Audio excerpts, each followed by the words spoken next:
Consider the following 10 data points. Using those points, we are going to find the mean, median, 25th percentile, 75th percentile, minimum, maximum, range, and mode.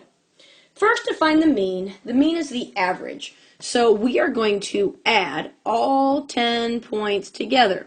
And when we add all of those together, I get 7.735. Now that's the sum. To find out the average, I need to divide by how many numbers I have.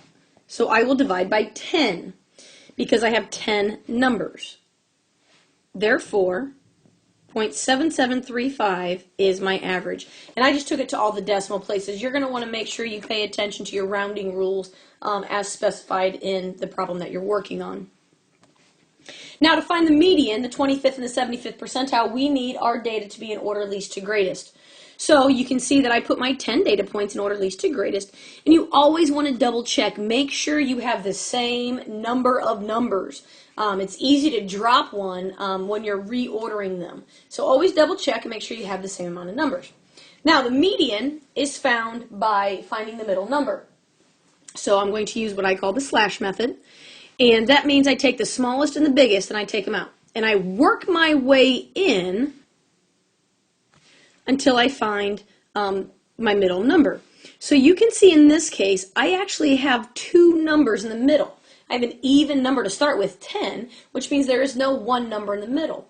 To find my median, I have to find the average of these two numbers. So I'm going to add 0.731 plus 0.784 and then divide by 2. So this gives me 1.515 divided by 2, which comes up to be 0.7575.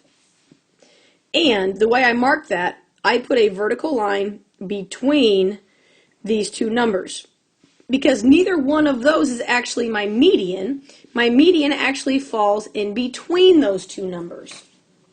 So when I move on to find my 25th and my 75th percentile, I now have different numbers to look at. So you can see when I'm looking at my 25th percentile, which is 25th percentile is the median of the front half of numbers, 0.731 is not my median, and therefore it's part of the front half. So I have to include that in finding my 25th percentile. So in this blue circular oval device here, I use the slash method again. Smallest, biggest, and you can see 0.691 directly through because that is the middle number. 75th percentile is similar in that 0.784 is not my median, and therefore it must be included in the upper set. So when I go to find my median of the upper half, I slash small, big, and you can see 0.822 is directly between. So double check. Between your vertical lines, you should have the same number of numbers. So there are two in front of the first vertical line. In between the next two, there are two numbers. In between the second two, there are two numbers. And at the end, there are two numbers. Remember the 25th, 75th, 50th percentile, 50th being your median, cut your data into 4 equal parts. So that's why these numbers should all be 2, because it's equal parts. There's 2 numbers in between each of your 20th, 25th, 50th, and 75th percentile. Okay.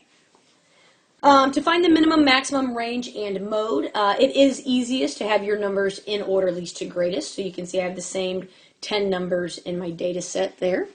The minimum is always the smallest, so 0.684. The maximum is always the biggest, so 0.910. The range is the difference between the minimum and the maximum. So I would take my max and I would subtract my min, which happens to be 0.226. So that would be my range. And the mode is the number that appears most often. So as you look through, this number appears once. They're all there once. Therefore, there is no mode, which I believe you also may write NA, which means non-applicable.